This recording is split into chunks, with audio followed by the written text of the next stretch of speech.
Hey, this isn't one of my regular videos. It's a video I made a year ago, and on that video the music level was way too high and everybody keeps telling me about it. So I finally broke and decided to get it from the backups, re-render it on my old video editor. It didn't render perfectly. There's a couple of animation stuff that has like a black background behind it, but the music's gone and it's easy to follow.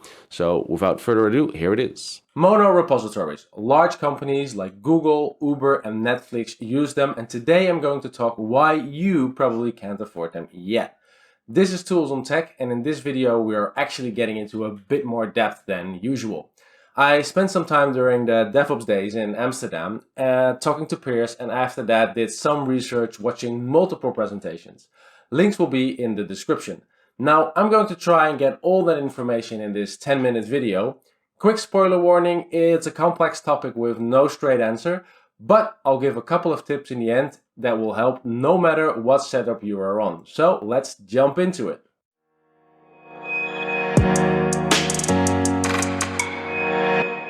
The idea of a mono repository is that everything, documentation, code, dependent libraries, tests, are all in one huge repository. And that comes with a few key benefits.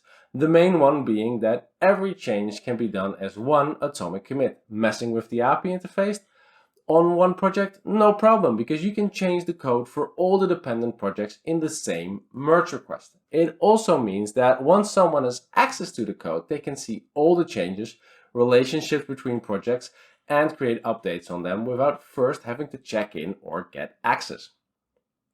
You should be able to find dependencies easy enough if everyone is following the same kind of sane structure. So why isn't everyone using them? Well, if you're a large company, the repository can get very, very big. And having to clone a couple of gigabytes because you want to update a README file might be a tad overkill. Also, one of the benefits is that everyone has access, but that's also a huge drawback. You might not want everyone to be able to access all the code. Using Git, they will probably have a full copy of everything on their laptop, and this can spell disaster if it ever got in the wrong hands. Google, for example, has their own repository system to get around that, where only your personal changes are stored locally. It's awesome for them, but most companies just don't have the resources to do that. Another issue is that of testing. You want to test everything, but if you go through the full tree and test everything on any change, you will have plenty of time to learn Spanish while you're waiting for the build test to finish. So, last but not least, there aren't really version numbers. There is always the current latest stable version, but because everything is dynamic, it's hard to tag them with a version for a later rollback. Though some would argue this is a benefit, as only the latest version really matters. But what about multiple repositories then? Do they solve some of the issues? Well, yes, but also no. You get other problems back. Multiple repositories are great because you break up large problems in smaller chunks. This is the whole idea of microservices, for example. Code can be easily checked out as projects aren't too big, and each project can test their own code and build a release. Access to the code can be limited to a subset of people, and by giving builds a version number, it's easier to compare what changed in other projects. Hey, we upgraded awesome library from version 2 to 3, and now our tests are failing. Might be related. But that's also its main drawback. People build stuff at the same time, and at some point you need to release the code and put it together. And if you have too much time between those releases, you might get very weird results. Or even worse, that the last version of library is a dependency of your project but breaks another one, and now everyone has to wait for the fixed version before they can release again. This is also known as dependency hell. Having multiple repositories might also result in not knowing the single source of truth. A library might be with Team A, Bob has his own patched fork, and Team B has its own feature branch. If you don't provide structure here, it might be impossible to decide what version is getting maintained. Finally, if you separate your code, settings, documentation, you will need to do multiple commits and releases just to make a single change, let alone knowing those are related. This is usually what you will find in most companies. People work in small teams, everyone makes their own stuff, and no one is responsible for the work that needs to be done to make it all work together and stay stable. So which one is better? Personally, I think they both have their benefits, but they both require similar work to be able to scale up. When you need to know what version of a library to use in a multi-repository, it's good to have a repository layout structure. In a mono-repository, you need a good directory structure. Testing needs to be broken up, but also linked. So if you update something in your multi-repository, there needs to be some way to test that new code with other projects that are dependent on you. In a mono-repository, you need to avoid tests running against everything, but only do what's needed based on the changes that were committed. So in the end, there isn't a clear answer. It's a hard problem, and most cases you need to find a way to get from where you are to a better point.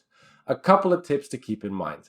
These should all be known company-wide because these kind of changes need to be cross-team to really get this going. Figure out a structure to work with. Make that part of your repositories. This is easier with a mono repository as you can just place it in a README in the root.